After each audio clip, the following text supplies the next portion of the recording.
Hello student, आपण मागच्या वेळेला आपण व्हेलॉसिटी, स्पीड आणि त्याचे युनिट काय हे बघितलेले आहे. आता आपण आणखी एक एक्झाम्पल घेणार आहोत मोशनच्या बाबतीमध्ये. सपोज तुम्ही कारमध्ये आहात. आता त्या कार जी आहे, आता तुम्ही आपण प्रत्येक टाइम आणि डिस्टन्स मेजर करणार आहे. समजा तुम्ही कार चालवताय, टाइम आणि डिस्टन्स आपण घेतलेला आहे. आता टाइम आणि डिस्टन्स मध्ये समजा तुम्ही एका तासामध्ये पहिल्यांदा तुम्ही एका तासामध्ये समजा तुम्ही 10 किलोमीटर डिस्टन्स कव्हर केलं. सेकंड आवर मध्ये, कारण टाइम आपण आवर मध्ये मेजर करतोय. सेकंड आवर मध्ये तुम्ही 20 किलोमीटर डिस्टन्स मेजर कव्हर केलं. नंतर 3 आवर्स मध्ये तुम्ही 30 किलोमीटर डिस्टन्स कव्हर केलं. 4 आवर मध्ये 40 किलोमीटर डिस्टन्स कव्हर केलं. And Wien you can plot the graph for that, you can draw the x-axis and the y-axis which can intersect at the origin. This will be the x-axis, this will be the y-axis. Then you can take the time in hour in a x-axis. You can take the distance on the y-axis, and you can take the scale on this, that is a 1 hour, 2 hour, 3 hour, 4 hour. Here 10, 20, 30, 40. When you can plot the graph point, then it will be the, you can get the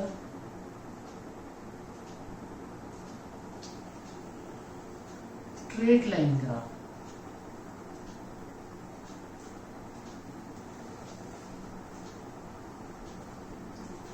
Means from that you can say that the object covered the equal distance in equal time interval, then the motion is called as an uniform motion. त्या मोशनला आपण काय म्हणतो, uniform, म्हणजे समान time म्हणजे equal time मध्ये जेव्हा इक्वल डिस्टन्स कव्हर झालं तेव्हा त्याला म्हटलं जातं युनिफॉर्म मोशन. हे आपण ग्राफिकली प्रूव्ह केलं जातं. And the graph we can get as a straight line graph. कोणता ग्राफ मिळालेला आपल्याला? Straight line graph. Means in the uniform motion this distance is proportional to the time. In the motion, uniform motion, the distance is proportional to the time. At equal time interval it can cover the equal distance, then it is called as a uniform motion. म्हणजे हा जो motion आहे त्याला म्हटलं जातं uniform. प्रत्येक वेळी बघा 10 kilometre 10 kilometre 10 kilometre, then it is called as a uniform motion. आता जर आपण सेकंड जर वेगळा दुसरा ग्राफ काढला की टाइम जर आपण घेतलेला आहे, पण समजा आपला 1 आवर, 2 आवर, 3 आवर आणि 4 आवर. सपोज 1 आवर मध्ये 10 किलोमीटर डिस्टन्स कव्हर केलं. त्याच्यानंतर 2 आवर्स नंतर आपण 15 किलोमीटर केलं. त्याच्यानंतर ह्याच्यामध्ये 25, 30, 35. मग हा जर आपण ग्राफ प्लॉट केला तर तुम्हाला स्ट्रेट लाईन ग्राफ मिळेल का? काढून बघा तुम्ही, प्रयत्न केला तर we cannot get the straight line graph. म्हणजे आपल्याला जो ग्राफ स्ट्रेट लाईन हवा आहे which is a passing through the origin which cannot be get, म्हणजे तो आपल्याला स्ट्रेट लाईन ग्राफ मिळत नाही. That's why this motion is called as a non uniform motion. त्या मोशनला आपण काय म्हणतो? Non uniform motions. आलं लक्षात तुमच्या? युनिफॉर्म मोशन आणि नॉन युनिफॉर्म, म्हणजे हे जे पहिलं जे आहे या मोशनला कोणतं म्हटलं तर युनिफॉर्म मोशन,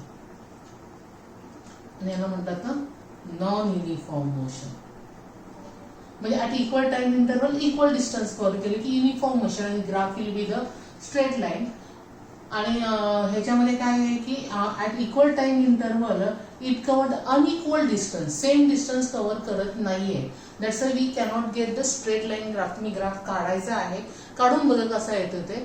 तुम्हाला स्ट्रेट लाईन ग्राफ मिळणार नाही, तेव्हा त्या मोशनला आपण म्हटलं जातं नॉन युनिफॉर्म मोशन्स. आता हे तुमच्या लक्षात आलंच असेल. आता आपण न्यू क्वांटिटी याच्यामध्ये आणखी एक स्टडी करणार आहेत which is related to the velocity and times. That is called as an. तुम्हाला एक एक्झाम्पल देते. समजा कल्पना करा की तुम्ही उभी आहात झाडाखाली आणि झाडावरून एखादं फळ तुटलं आणि ते आंबा समजा लागलेला आहे झाडाला, आणि तो आंबा झाडावरून तुटला. नंतर तो काय होणार आहे? तो खाली येऊन पडतो, बरोबर आहे. पण जेव्हा तो वरून जेव्हा खाली येतो तेव्हा प्रत्येक वेळी त्याची व्हेलॉसिटी कशी असते? तर तुम्ही नीट कधी ऑब्झर्व केलं तर प्रत्येक वेळी त्याची व्हेलॉसिटी काय होत जाते? म्हणजे आंबा जेव्हा जसं खाली येत जातो तशी त्याची व्हेलॉसिटी काय होत जाणार आहे, वाढत जाणार आहे. म्हणजे खाली येताना तो जोरात खाली येणार आहे. बरोबर आहे. म्हणजे ह्या वेळेला व्हेलॉसिटी काय होणार आहे, चेंज होणार आहे ॲट अ सम टाइम्स. काय का ठराविक वेळेमध्ये त्याची व्हेलॉसिटी जेव्हा चेंज होते तेव्हा एक न्यू क्वांटिटी तयार होते आणि त्या न्यू क्वांटिटीलाच आपण नाव दिलेलं आहे, म्हटलं जातं ऍक्सिलरेशन. काय म्हणतात त्याला, ऍक्सिलरेशन.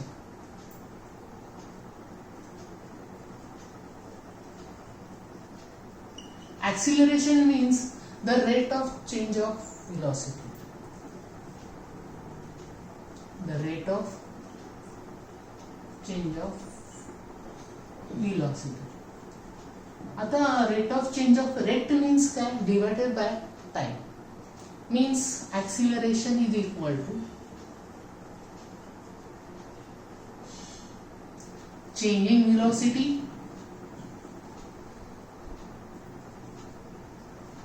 upon time. त्याला म्हणतात change in velocity upon time. Means जर ते व्हेलॉसिटी मध्ये जर चेंज झाला तरच त्या वस्तूमध्ये ऍक्सिलरेशन निर्माण होतं. There is a possibility of the acceleration, otherwise not. आता फॉर आणखी एक एक्झाम्पल मी तुम्हाला देते की कल्पना करा की तुमची गाडी जी आहे ए या ठिकाणी आहे आणि तुम्ही बी या ठिकाणी जाता. स्टार्टिंगला तुमची गाडी रेस्ट पोझिशनला आहे. velocity will be the 0 meter per second and at point B when you can reach the velocity will be the 10 meter per second. The time is required for the एवढा वेळ लागला 10 सेकंद एवढा वेळ लागला. म्हणजे तुम्हाला काय आलं की पहिलं त्यांची व्हेलॉसिटी होती 0, त्यानंतर तुमच्या गाडीची व्हेलॉसिटी किती झालेली आहे 10 मीटर पर. म्हणजे व्हेलॉसिटी काय होत झालेली आहे, इन्क्रीज झाली आहे. म्हणजे व्हेलॉसिटी मध्ये चेंज झालेला आहे. Then there is an acceleration. तेव्हा त्या वस्तूमध्ये काय निर्माण झालेलं आहे, acceleration. There is a acceleration, म्हणजे त्यामध्ये ऍक्सिलरेशन आहे. बरोबर आहे. म्हणजे त्या वस्तूमध्ये ऍक्सिलरेशन निर्माण होतं. पण suppose your car is at point C and D. It can be moved. At point C there is a velocity will be the 10 meter per second. At point when you can reach at the D point, म्हणजे तुम्ही C point वरून जेव्हा तुम्ही D point वर जेव्हा पोहोचाल तेव्हा देखील तुमच्या गाडीची जर velocity 10 meter per second जर असेल, then you can say and there is a possibility of the acceleration. No, there is a not acceleration is developed in this car. म्हणजे त्या गाडीमध्ये ऍक्सिलरेशन निर्माण होणार नाही, कारण तुमच्या व्हेलॉसिटी मध्ये चेंजेस झालेले नाहीये, त्यामुळे त्याच्यामध्ये ऍक्सिलरेशन निर्माण होणार नाही. म्हणजे ऍक्सिलरेशन म्हणजेच काय की जेव्हा एखाद्या वस्तूचं, जेव्हा एखादी ऑब्जेक्ट असेल तर त्याच्या व्हेलॉसिटी मध्ये जर चेंज होत असेल, एक वेळ इट इज इन्क्रीज होत असेल, otherwise it is a decreases anything, then it is a called as an acceleration with respect to times. Okay. Means तुम्हाला ऍक्सिलरेशन म्हणजे काय लक्षात आलेलं आहे की व्हेलॉसिटी मध्ये चेंज झाला तर एका ठराविक टाइम इंटरमध्ये व्हेलॉसिटी मध्ये चेंज झाला तर त्याला म्हटलं जातं ऍक्सिलरेशन असं म्हटलं जातं. आता ऍक्सिलरेशन निर्माण होतं म्हणजेच काय की त्या गाडीला काहीतरी इनिशियल व्हेलॉसिटी असेल, फायनल व्हेलॉसिटी असेल. Suppose we can say as a there is an car having the initial velocity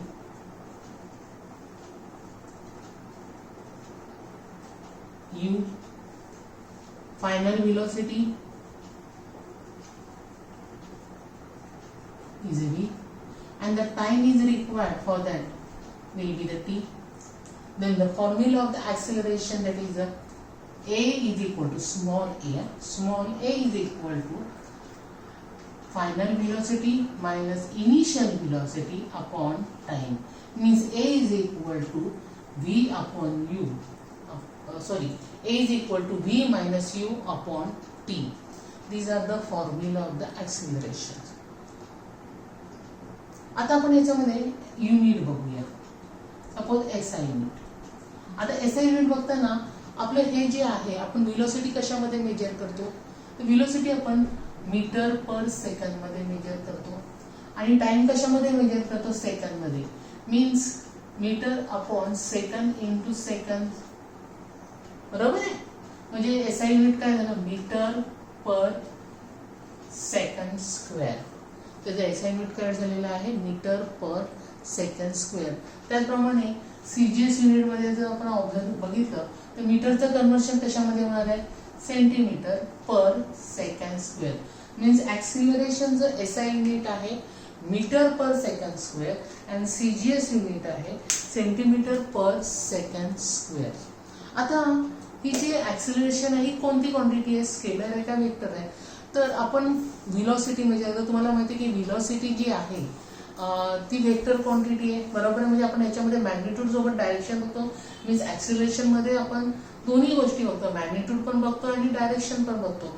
that's why it is vector quantity. हे जे ऍक्सिलरेशन आहे कोणती क्वांटिटी आहे, वेक्टर क्वांटिटी आहे. म्हणजे याच्यामध्ये आपण मॅग्निट्यूड सोबत आपण काय बघतोय, डायरेक्शन पण बघतोय. त्यामुळे ही जी क्वांटिटी आहे ती कोणती क्वांटिटी आहे, वेक्टर क्वांटिटी आहे. आता आपण हे जे ऍक्सिलरेशन जे आहे हे 3 प्रकारचं ऍक्सिलरेशन असू शकतं. आता तुम्हाला 3 प्रकारचं म्हणजे नक्की काय आहे.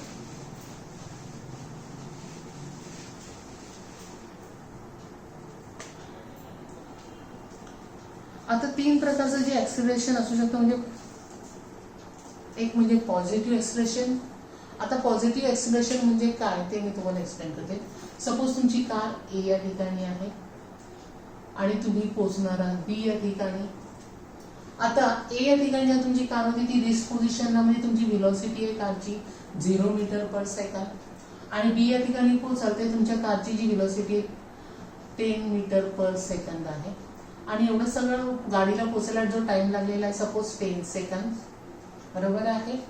मग आपला फॉर्म्युला काय आहे, फॉर्म्युला आहे A is equal to V minus U upon T. तर व्ही किती आहे 10, 10 मायनस 0 अपॉन 10 मीन्स 1. म्हणजे तुम्हाला जी व्हॅल्यू ती पॉझिटिव्ह व्हॅल्यू आन्सर येते. म्हणजे ऍक्सिलरेशन किती आहे 1 मीटर पर सेकंड स्क्वेअर बरोबर आहे. म्हणजेच काय की पॉझिटिव्ह ऍक्सिलरेशन म्हणजे काय, the velocity is continuously increases. जी व्हेलॉसिटी आहे ती कंटिन्युअसली इन्क्रीज होते with respect to the time. Then this is called as an positive acceleration. त्याला आपण म्हटलं जातं पॉझिटिव्ह ऍक्सिलरेशन आपण त्याला म्हणतोच. And also the acceleration is in the direction of the velocity. म्हणजे हे ऍक्सिलरेशन नेहमी व्हेलॉसिटीच्या डायरेक्शनच्या ह्याच्यात असणार आहे. डायरेक्शन सोबत असेल तेव्हाच त्या व्हेलॉसिटी सॉरी त्या ऍक्सिलरेशनला आपण काय म्हटलं तर positive acceleration. Means the velocity will be the continuously increasing then it is called as an positive. म्हणजे ह्या ऍक्सिलरेशनला आपण कोणतं ऍक्सिलरेशन म्हटलं जातं, पॉझिटिव्ह ऍक्सिलरेशन. म्हणजे व्हेलॉसिटी इन्क्रीज होते.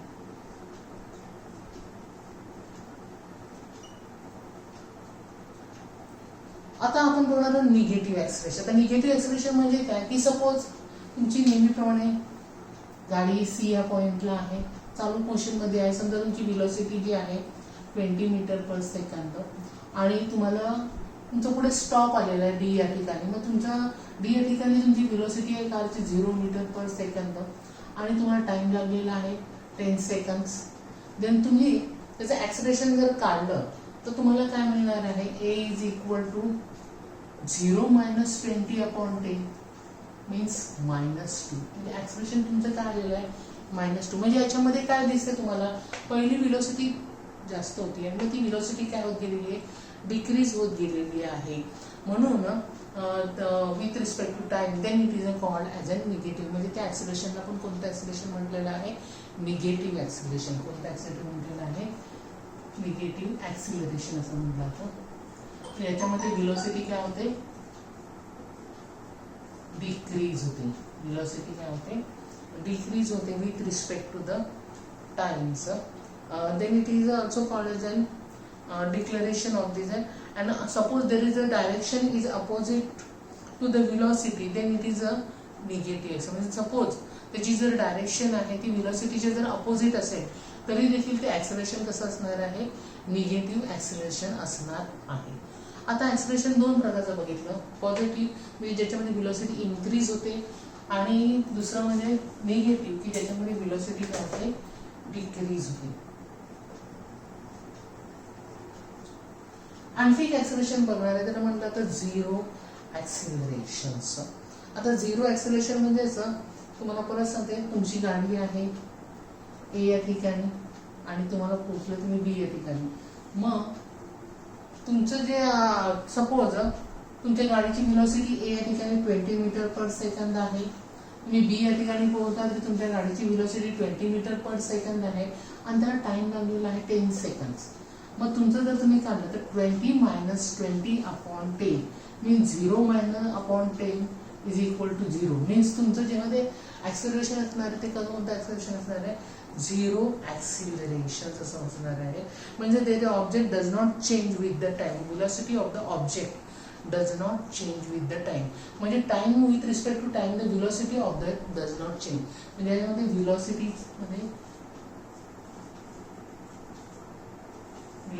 Does not change.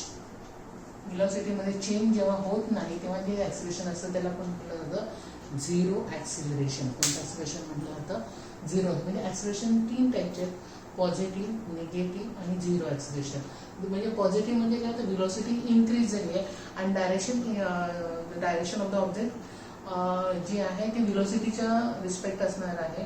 In the direction of the velocity then it is a called as positive acceleration. आपण दुसरं बोलतो निगेटिव्ह ऍक्सिलरेशन. मीन त्याच्यामध्ये व्हेलॉसिटी डिक्रीज होणार आहे तेव्हा त्याला म्हटलं जातं, एखाद्या ऑब्जेक्ट व्हेलॉसिटी डिक्रीज होत जाते तेव्हा त्याला म्हटलं जातं निगेटिव्ह ऍक्सिलरेशन. आणि झिरो ऍक्सिलरेशन म्हणजेच काय की त्याच्यामध्ये व्हेलॉसिटीमध्ये बदल होत नाही.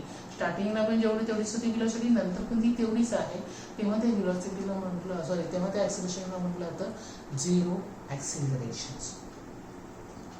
आता हे तुमच्या लक्षात आलं ऍक्सिलरेशनच्या टाईप. तुम्हाला म्हणजे एखादे 2-4 उदाहरणं दिली आणि मला सांगतात की which is acceleration, these are positive, negative or the zero, you can identify easily. म्हणजे व्हेलॉसिटी इन्क्रीज झाली तर पॉझिटिव्ह ऍक्सिलरेशन, व्हेलॉसिटी डिक्रीज झाली तर निगेटिव्ह ऍक्सिलरेशन, आणि व्हेलॉसिटी कॉन्स्टंट राहिली does not change then it is a zero acceleration. आता हे बघितले ऍक्सिलरेशनचे, म्हणजे ऍक्सिलरेशन किती प्रकारचे असतात. आता आपण बघणार आहोत टाईप ऑफ द ऍक्सिलरेशन. आता हे ऍक्सिलरेशन जे आहे जसं आपण म्हटलं तर मोशन 2 टाईप मध्ये असतात, that is a uniform motion आणि नॉन युनिफॉर्म मोशन. तसं ऍक्सिलरेशन देखील युनिफॉर्म ऍक्सिलरेशन असतात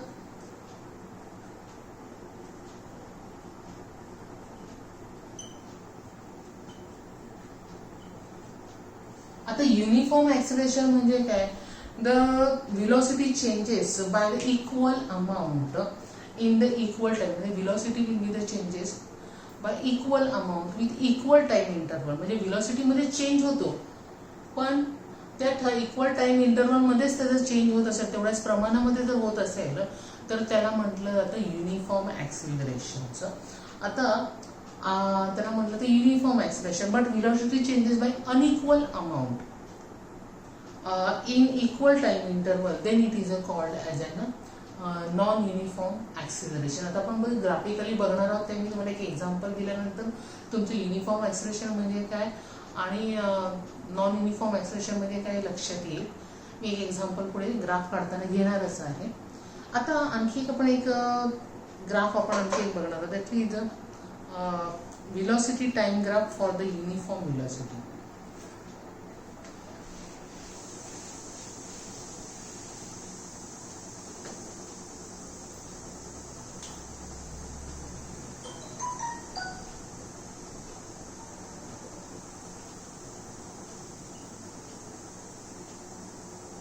टाइम ग्राफ टाइम ग्राफ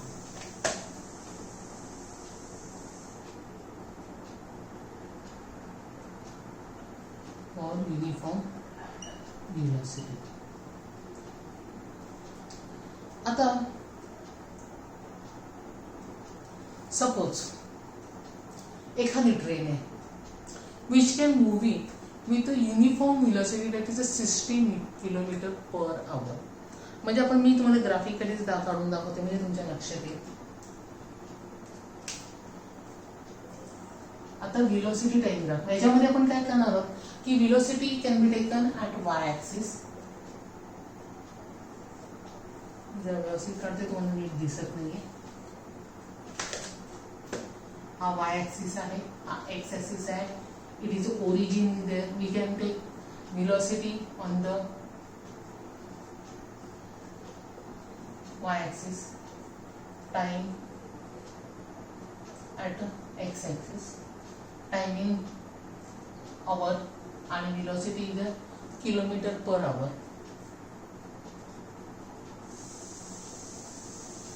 आता मी काय म्हटलेलं आहे, 1 आवर, 2 आवर, 3 आवर, 4 आवर, 5 आवर, 10, 20, 30, 40, 50, 60. ओके. आता मी सांगितलं की train moving with a uniform velocity 60 kilometre per second for the 5 hours. म्हणजे 5 तास त्या ट्रेनचं व्हेलॉसिटी आहे 60 किलोमीटर पर आवर. मीन्स तुम्हाला जो you can get the graph, तुम्हाला जो ग्राफ मिळणार आहे which is a parallel to the X axis. म्हणजे हा we can get the graph which is a parallel to the X axis. म्हणजे मी काय म्हणलं की एक जी ट्रेन आहे ती जात आहे, पण त्या ट्रेनची व्हेलॉसिटी किती आहे, 60 kilometre per hour for the 5 years. म्हणजे 5 तास त्या गाडीचा वेग किती आहे, 60 किलोमीटर पर आवर्स आहे. And we can get the graph which is a straight line graph. आपल्याला हा जो ग्राफ मिळालेला आहे हा स्ट्रेट लाईन ग्राफ मिळाला आहे which is a parallel to the X axis. आता हा जो ग्राफ आहे ह्या ग्राफवरून आपण काय करू शकतो, तर ह्या ग्राफवरून आपण त्या ट्रेननी किती डिस्टन्स कव्हर केलेलं आहे हे कॅल्क्युलेट करू शकतो. आता तुम्ही मला ह्याच्यावर तुम्हाला फक्त कारचं स्पीड माहिती आहे, टाइम माहिती आहे, how you can calculate with the help of the graph. आता आपण जर ग्राफ आपण जर समजा 2 पॉइंट घेतलेले आहेत, आता 2 पॉइंट घेतलेले आहेत, ए आणि दुसरा पॉइंट बी घेतलेला आहे. आता हा मी हा ज्या परपेंडिक्युलर काढलेला आहे, पुन्हा हा बीचा पॉइंट देखील मी परपेंडिक्युलर काढलेला आहे, बरोबर आहे.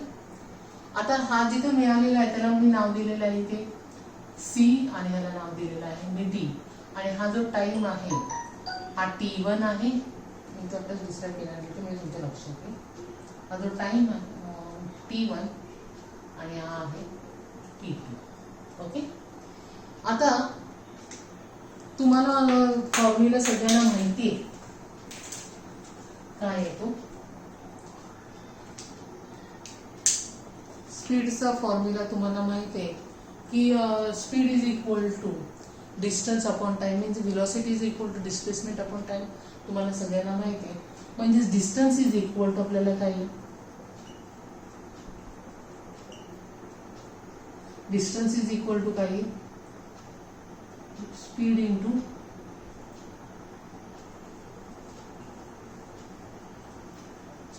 टाइम, बरोबर आहे. मग आता हे जे डिस्टन्स आहे हे जर आपल्याला काढायचं असेल in between the 2 hours and the 4th hours, म्हणजे ह्यामध्ये जर आपल्याला डिस्टन्स जर काढायचं आहे 2 to 4 आवरमध्ये, म्हणजे फ्रॉम 2 आवर्स अँड 4th आवर, तर आपल्याला हे जे डिस्टन्स काढायचं असेल तर ते आपण कसं काय काढणार आहोत ते आता आपण बघतोय. आता हे जे डिस्टन्स तुम्ही काढणार आहात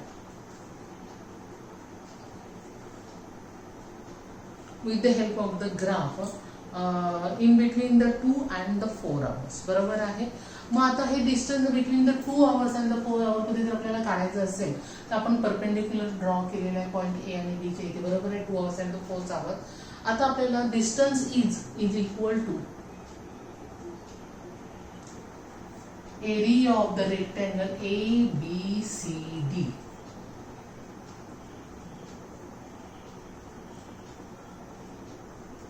जर डिस्टन्स आपल्याला जर काढायचं असेल तर त्याला एरिया ऑफ दिस रेक्टँगल, आपण परपेंडिक्युलर ड्रॉ केले T1 T2 मिळालेले आहेत.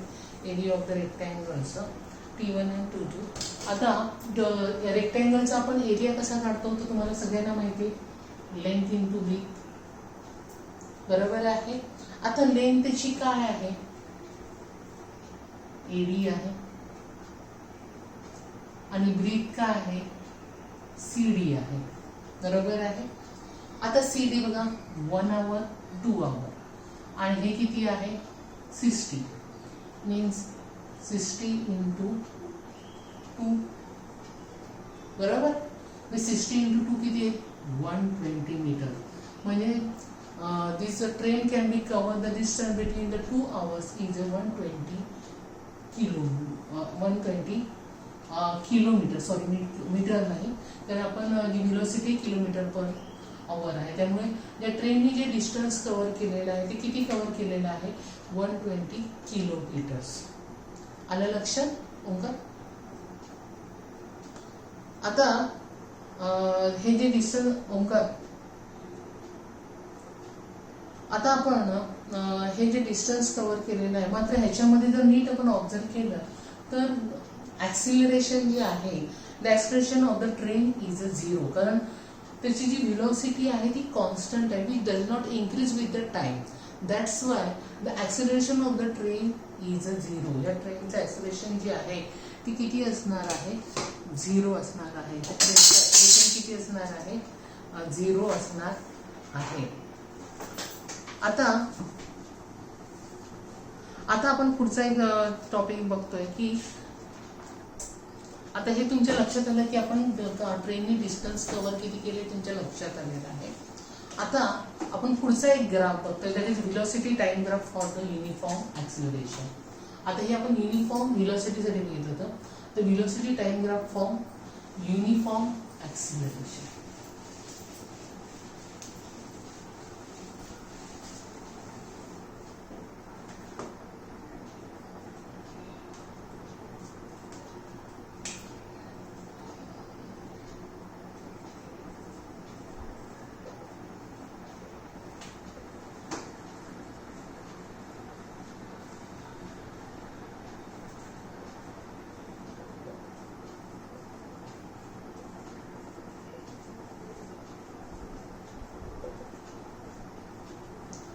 आता आपण एक एक्झाम्पल घेऊया, टाइम आणि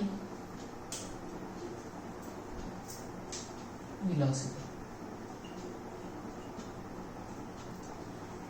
सपोज तुमची गाडी आहे, तुम्ही स्टार्ट केली, आता टाइम आपण सेकंड मध्ये मेजर करणार आहे आणि व्हेलोसिटी जी आहे ती मीटर पर सेकंड मध्ये आपण मेजर करणार आहे.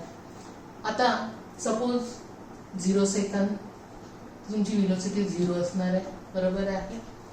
आता आपण बघणार की ईच मिनिट 5 मिनिट, तर 5 मिनिटाला तुमच्या गाडीची जी व्हेलोसिटी आहे, suppose it is 7, then in the 10 second it is 14, in 15 second it is 21, in 20 second 28, at 25 seconds it was the velocity will be the 35. And then you can plot the graph for that. तुम्ही जर ह्यासाठी graph काढत असाल तर you can take the x and y axis. This will be the y, this will be the x axis, this will be the origin. आता ह्याच्यामध्ये आपण velocity जी आहे नेहमीप्रमाणे आपण x y axis वर घेतलेली आहे आणि टाइम जो घेतलेला आहे तो x axis वर घेतलेला आहे. तर टाइम का आपण 5, 10, 15, 20 आपण तर एवढाच घेऊ. त्यानंतर आपण इथे स्केल घेताना 1 सेंटीमीटर इज इक्वल टू 7 घ्या, 7, 14. तुम्ही ग्राफ पेपरवर जर काढला तर तुम्हाला ग्राफ व्यवस्थित काढता येतं, कारण तुम्ही ग्राफ जो काढणार आहे तो ग्राफ पेपरवर काढायचा आहे.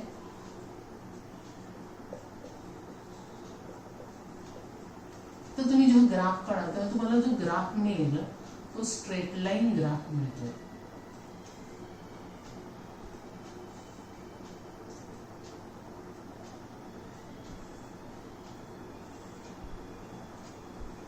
म्हणजे for the uniform acceleration you can get the straight line graph. तुम्हाला युनिफॉर्म ऍक्सिलरेशन साठी कोणता ग्राफ मिळणार आहे? Straight line graph. म्हणजे velocity changes by the equal amount in equal time interval. मी मगाशी तुम्हाला बोलले होते की टाइप ऑफ ऍक्सिलरेशन मध्ये की युनिफॉर्म ऍक्सिलरेशन मध्ये झाले की when the velocity is a changes, velocity मध्ये चेंजेस होणार आहे by equal amount in equal time interval, then this acceleration is called as an uniform acceleration, and you can get the graph which is a straight line graph. तुम्हाला जो graph मिळणार आहे you can get the straight line graph passing through the origin. म्हणजे origin मधून pass होणारा तुम्हाला straight line graph मिळणार आहे. आता from that how we can find out the distance.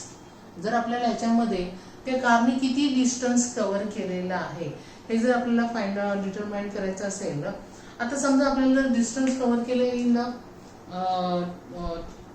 आपण बघितलं की 10 to 20 सेकंड्स मध्ये त्यांनी डिस्टन्स किती कव्हर केलेलं आहे हे जर आपल्याला काढायचं असेल, मग आपल्याला 10 to 20 मध्ये किती कव्हर केलं दिसत, आपल्याला इथं काय करायला लागेल, त्याचा परपेंडिक्युलर काढला. 20चा पण आपण इथे परपेंडिक्युलर काढलेला आहे. 20 हा परपेंडिक्युलर आपण काढलेला आहे आणि हा जो आहे हा आपण वाय ऍक्सिस वर पण आपण ह्याचा परपेंडिक्युलर काढलेला आहे, ह्याचा पण आपण परपेंडिक्युलर काढलेला आहे. बरोबर आहे. आता हा जो परपेंडिक्युलर ह्याला नाव दिलं आपण ए, याला नाव दिलं पॉइंट बी, म्हणजे आपण डिस्टन्स मेजर करणार in between the point A and B. या दोन पॉइंट मध्ये त्यांनी किती कव्हर डिस्टन्स केलं हे आपण मेजर करतोय. म्हणून आपण काय केलेलं आहे, एक्स ऍक्सिस वर परपेंडिक्युलर काढलेले, वाय ऍक्सिस वर आपण परपेंडिक्युलर काढलेले आहेत. आता हा जो परपेंडिक्युलर जो आहे हा आपण काय केलेला आहे, हा याला नाव देऊ म्हणजे आपलं लक्ष येईल. याला समजा आपण नाव दिलं सी आणि याला नाव दिलं आपण डी, आणि हा जो परपेंडिक्युलर आपण हा त्याच्यावर काढलेला आहे आणि या पॉइंटला नाव दिलेलं आहे आपण ई हे नाव दिलेलं आहे. तर आपण पॉइंट ए आणि बी म्हणजे the distance covered by the object in between the 10 to 20 seconds ह्याच्यामध्ये त्यांनी किती डिस्टन्स कव्हर केलेला आहे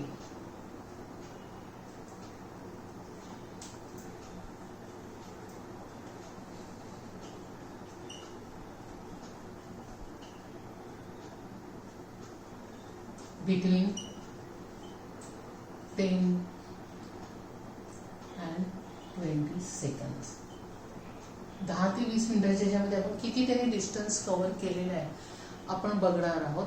आता हे बघताना तुम्हाला माहिती आहे की ह्याच्यामध्ये आपल्याला जर काढायचं असेल तर इथे मात्र आपण बघितलं तर मगाशी आपण डिस्टन्स काढताना आपली जी व्हेलॉसिटी होती ती कॉन्स्टंट होती, बरोबर आहे. पण ह्या ग्राफमध्ये व्हेलॉसिटी काय होते, कंटिन्युअसली चेंज होते, बरोबर आहे. मग आता जर व्हेलॉसिटी जर कंटिन्युअसली चेंज होत असेल तर पहिल्यांदा आपल्याला काय करायला लागेल, ऍव्हरेज व्हेलॉसिटी घ्यावी लागेल. मग आपण समजा ऍव्हरेज व्हेलॉसिटी जर आपण काढली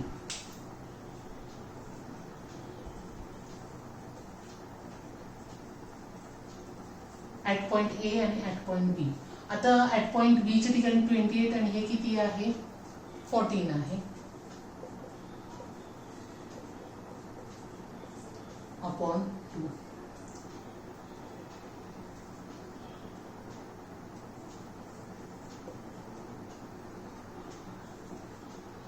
किती मिळाली 21 मीटर पर सेकंड, बरोबर आहे. आता ह्याला जो तुम्हाला टाइम लागलेला आहे तो टाइम किती लागलेला आहे, 10 to 20 मध्ये तुमचा टाइम किती आहे 10 सेकंड्स, बरोबर आहे. आणि तुमचा फॉर्म्युला काय आहे, distance is equal to velocity into time, बरोबर आहे. आता व्हेलॉसिटी किती आहे तुमचा 21 आणि टाइम किती आहे 10, म्हणजे किती मिळालं 210 मीटर त्या कारने तुमचं डिस्टन्स कव्हर केलेलं आहे, बरोबर आहे. आता जर बाय ग्राफिकल मेथडने आणखी वेगळ्या पद्धतीने जर तुम्हाला काढायचं असेल तर ग्राफिकल मेथडने देखील तुम्ही काढू शकता. एवढंच येतं का नाही आपण बघूया. फक्त मी पुस्तक किती आलं लक्षात ठेवा 210. तर बाय ग्राफिकल मेथडने मी तुम्हाला सांगते की बाय ग्राफिकल मेथडने काय येईल, ग्राफिकल मेथडने distance is equal to area of quadrilateral ABCD, बरोबर आहे. मी तुम्हाला सांगितलं होतं आधी. मग आता हा क्वाड्रिलेटरचा जो आहे त्याचे आपण दोन पार्ट केले की आपण ह्याच्यातून एक परपेंडिक्युलर टाकलेला आहे, त्यामुळे आपल्याला एक ट्रायंगल मिळालंय ABE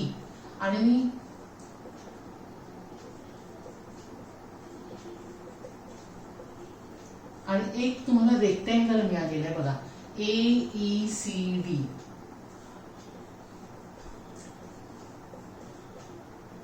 AECD, बरोबर आहे.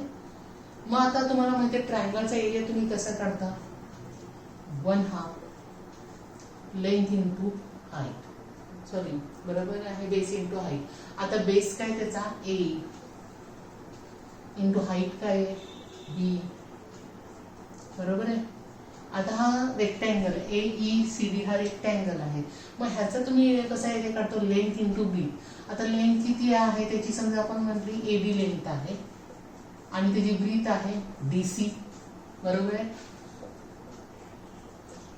आता AE किती असेल, हा DC ला पॅरलल आहे, मग DC किती आहे 10, त्यामुळे AE पण किती आहे 10. आता BE किती आहे 14 आणि 28, म्हणजे ह्या दोघांमधला डिफरन्स किती येईल 14चा, बरोबर आहे. आता AD किती आहे 14 आणि DC नेहमीप्रमाणे मगाशीच मी म्हटलं ते 10 आहे, 5 5 10. ओके. मग बेसाती 14 म्हणजे बरोबर किती मिळाले 70 प्लस 140 0, बघा तेवढंच मिळालं की नाही ग्राफिकल मेथडनी पण. आता हे तुमच्या लक्षात आलं की आपण ग्राफिकल मेथडनी देखील एखाद्या ऑब्जेक्टनी जर आपल्याला व्हेलॉसिटी माहित असेल, टाइम माहित असेल, तर त्यांनी डिस्टन्स किती कव्हर केलं हे आपण काढू शकतो. आता मी जे आता काही शिकवलेलं आहे त्याच्या नोट्स तुम्ही काढायच्या आहेत. काढलं मी तुम्हाला पाठवते. समजून घ्यायच्यात काही शंका असेल तर तुम्ही मला विचारा. थँक्यू.